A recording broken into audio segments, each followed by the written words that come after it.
नमस्कार मेरे स्वास्थ्य के सहयात्रियों। किडनी के मरीजों के लिए एवी फिस्टुला या आर्टेरियोवेनस फिस्टुला एक जीवनदायिनी स्रोत होती है। एक ऐसी चीज़ होती है जो कितना महत्वपूर्ण है ये केवल किडनी के पेशेंट ही समझ सकते हैं। इनमें जब किसी तरह का कॉम्प्लिकेशन हो जाता है, वो कॉम्प्लिकेशंस क्या हैं और उनको कैसे डील करना है, आइए जानते हैं इसके बारे में।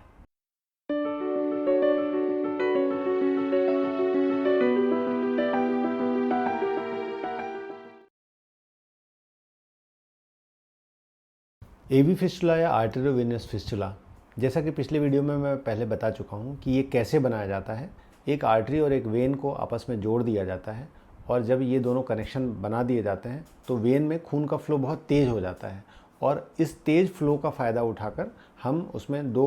नीडल डाल देते हैं और ये नीडल्स जो हैं वो ब्लड को शुद्ध करने में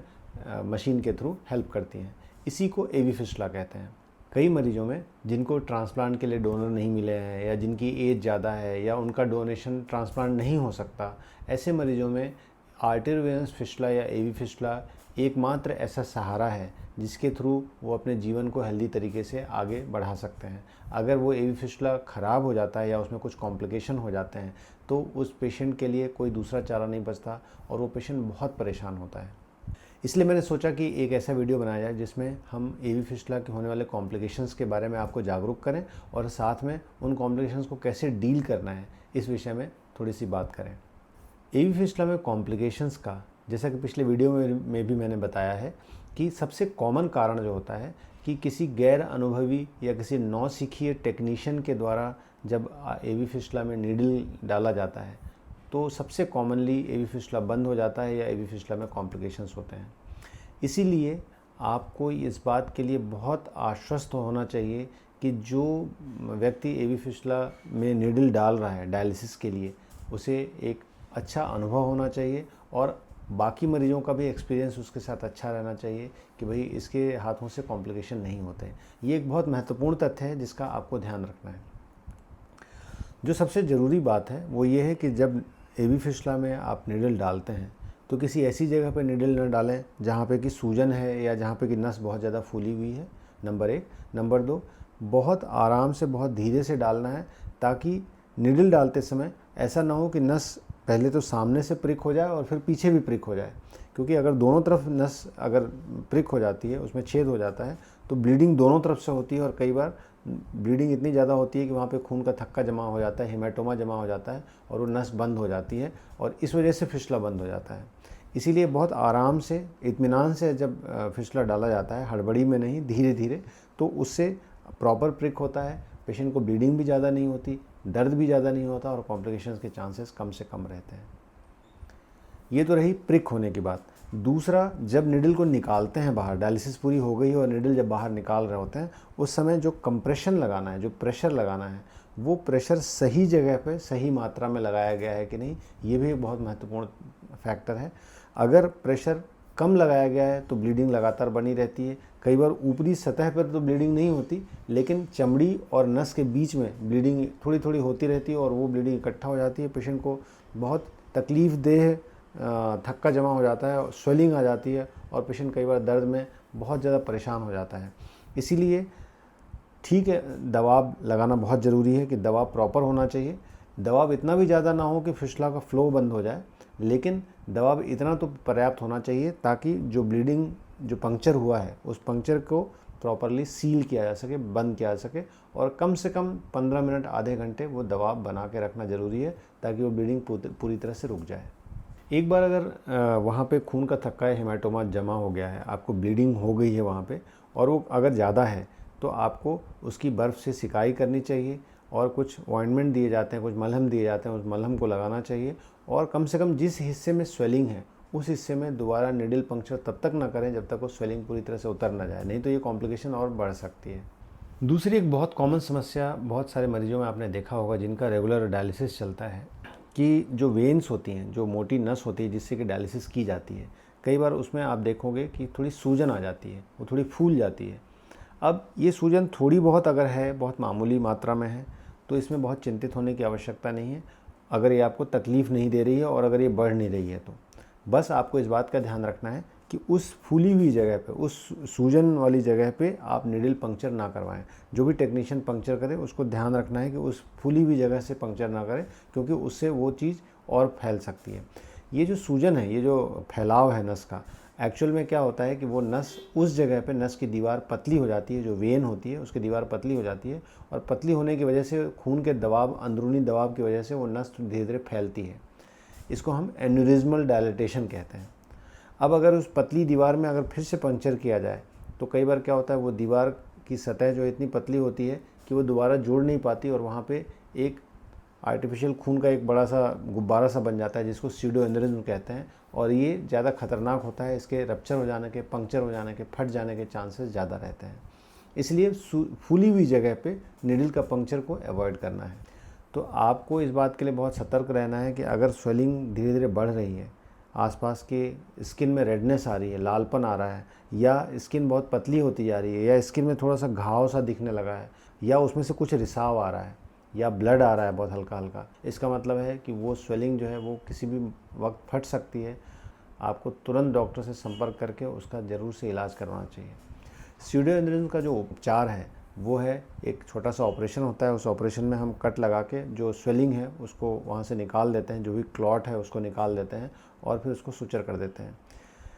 सीडो एन्यूरिज्म के ट्रीटमेंट में अधिकांशतः ऐसा होता है कि हमें फिस्टुला को ही बंद करना पड़ता है, क्योंकि वो दीवार इतनी पतली हो चुकी होती है कि नस को रिपेयर नहीं किया जा सकता, उस नस को बंद ही करना पड़ता है। लेकिन कई बार ऐसा भी संभव हो पाता है कि वो फिस्टुला चलता रहे, और केवल हम उसकी दीवार को, जो नस की दीवार, अगर समय से सीडो एन्यूरिज्म का ट्रीटमेंट ना किया जाए एवी फिस्टुला में, तो वो कई बार फट सकता है, और ऐसा फट जाने की स्थिति में ये एक सर्जिकल इमरजेंसी हो जाती है। अगर आप किसी हॉस्पिटल सेटअप में हैं तब तो कोई चिंता की बात नहीं है, उस पर दबाव बना के तुरंत सर्जरी के लिए लिया जा सकता है। लेकिन अगर आप अपने घर पे हैं या किसी ऐसी जगह पे हैं जहाँ पे कि मेडिकल ट्रीटमेंट तुरंत उपलब्ध ना हो, तो आप ऐसी स्थिति में कुछ नहीं करना है। जिस पॉइंट से ब्लीडिंग हो रही है उस पॉइंट को अंगूठे से अच्छा प्रेशर से दबा लें। 99% केसेस में दबाव लगाते ही वहाँ से ब्लीडिंग रुक जाएगी, और उसी दबाव के साथ आप अस्पताल तक पहुँच सकते हैं। आपको इस बात का ध्यान रखना है कि कोई कपड़े की पट्टी या कुछ कस के ऐसे बांधने की स्थिति में जो दबाव है वो सही जगह नहीं पड़ता, और कई बार ब्लीडिंग भी ठीक से रुकती नहीं है। इसीलिए घबराकर कपड़ा लपेटने के बजाय आप जिस पॉइंट से ब्लीडिंग हो रही है उस पॉइंट को अंगूठे से दबा के और फिर डॉक्टर के पास पहुँचे। ये ज़्यादा सिक्योर तरीका है, और इसमें आपको ब्लड लॉस भी कम होगा, और आप सही जगह दबाव भी बना पाएंगे। एवी फिस्टुला के मरीजों में एक और बहुत कॉमन समस्या देखने में आती है कि आपने एवी फिस्टुला बनवा लिया, लेकिन 1 महीना हो गया, 2 महीना हो गया, 3 महीना हो गया, आप जब भी टेक्नीशियन के पास डायलिसिस करवाने के लिए जाते हैं या डॉक्टर के पास जाते हैं, डॉक्टर कहते हैं भाई आपकी नस डेवलप नहीं हुई है, आपकी नस उतनी प्रॉपर साइज़ की नहीं हुई जिससे कि डायलिसिस किया जा सके, या आपकी नस में फ़्लो प्रॉपर नहीं है। ऐसा अधिकांशतः केसेस में इसलिए होता है क्योंकि आपकी जो वेन्स हैं वो इतनी पतली हैं कि उसमें खून का जो बहाव है वो इतना प्रॉपर हो ही नहीं पा रहा है कि वो डायलिसिस उसमें संभव हो। जब तक आपकी नसें फूल कर मोटी नहीं हो जाती, कम से कम 2 mm, 2.5 mm, 3 mm की जब तक नस नहीं हो जाती, तब तक उसमें पर्याप्त तरीके से डायलिसिस करना संभव नहीं हो पाता। अब इस स्थिति को जब आपने फिस्टुला बनवा लिया और उसमें अगर मान लो नसें डेवलप नहीं हो पा रही हैं, तो उसको नस को डेवलप करने का एकमात्र तरीका है आप हाथ की एक्सरसाइज करें। बहुत तरह की एक्सरसाइज गैजेट्स आते हैं, या तो आप स्माइली बॉल लेकर, रबर की गेंद लेकर उसका एक्सरसाइज कर सकते हैं, या कुछ डिवाइसेस आते हैं जिनको कि आप रेगुलर एक्सरसाइज कर सकते हैं। मुख्य मकसद ये है कि आप जितने हाथ की मांसपेशियों का उपयोग करेंगे उतना हाथ में सर्कुलेशन बढ़ेगा और उन नसों में भी फ्लो बढ़ेगा और उससे वो नसें डेवलप होती हैं। लेकिन ऐसा हर बार संभव नहीं हो पाता। कई बार फिस्टुला चल रहा होता है लेकिन वो नस कई बार एक्सरसाइज करने के बाद भी डेवलप नहीं होती। इसका मतलब है कि वो नसें आपकी इतनी छोटी हैं कि वो डेवलप नहीं होंगी। आपको दूसरा नया फिस्टुला बनवाने के अलावा कोई उपाय नहीं रह जाता। ऐसी स्थिति में उस फिस्टुला को बंद करके दूसरा फिस्टुला बनाना पड़ेगा। दूसरी तरह की समस्या जो होती है वो एवी फिस्टुला के मरीजों में, जब ये वेन जो होती है उसका साइज़ अगर बड़ा है और बड़े वेन होने की वजह से उसमें फ़्लो बहुत ज़्यादा हो रहा है।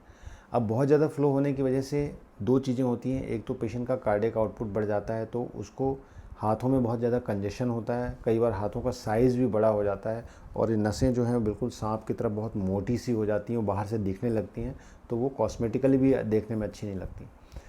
इस तरह की सिचुएशन होने पे कई बार हमें फ़्लो इतना ज़्यादा होता है तो हमें उस फ़्लो को कम करने के लिए एक छोटा सा ऑपरेशन करना पड़ता है, जिससे कि हम जहाँ पे आर्टरी और वेन का कनेक्शन है उस जगह को हम थोड़ा छोटा कर देते हैं साइज़ में, जिससे कि वेन में फ़्लो कम हो जाता है और ये ओवरफ्लो की समस्या ख़त्म हो जाती है। जैसा कि एवी फिस्टुला के वीडियो में मैंने पहले भी आपको बताया था कि एवी फिस्टुला कई लोगों के लिए लाइफलाइन होती है और ये बहुत आवश्यक है कि आप एवी फिस्टुला बनवाने का निर्णय बहुत सोच समझ के करें और बहुत देखभाल कर सही सर्जन से करवाएं। एवी फिस्टुला बनवाने से पहले आप डॉपलर टेस्ट से नसों की साइज़ का असेसमेंट ज़रूर से करें, नसों में किसी तरह की रुकावट तो नहीं है, आर्टरीज़ ठीक हैं कि नहीं है। ये सब जांच परख करने के बाद ही फिस्टुला बनवाना चाहिए, तो आप फिस्टुला से होने वाले कॉम्प्लिकेशन, इमीडिएट सर्जरी के बाद के कॉम्प्लिकेशन से बच पाएंगे। और लॉन्ग टर्म में कॉम्प्लिकेशन से बचने का एक ही तरीका है कि आप अच्छी जगह पर किसी अनुभवी टेक्नीशियन से, किसी अच्छे सेंटर पर डायलिसिस करवाएं और उससे आप अपने फिस्टुला को लंबे समय तक ठीक रख पाएंगे और आप डायलिसिस करके अपना जीवन को अच्छी तरह से जी पाएंगे। आज की वीडियो में हमने जाना कि एवी फिस्टुला बनवाने के बाद कितने तरह के कॉम्प्लिकेशंस हम फेस कर सकते हैं और उन कॉम्प्लिकेशंस को रोकने के लिए या उनका क्या उपाय है, क्या ट्रीटमेंट है। उम्मीद करता हूँ ये वीडियो आपके लिए लाभकर होगा। फिर मिलेंगे नई स्वास्थ्य यात्रा पर, तब तक के लिए नमस्कार।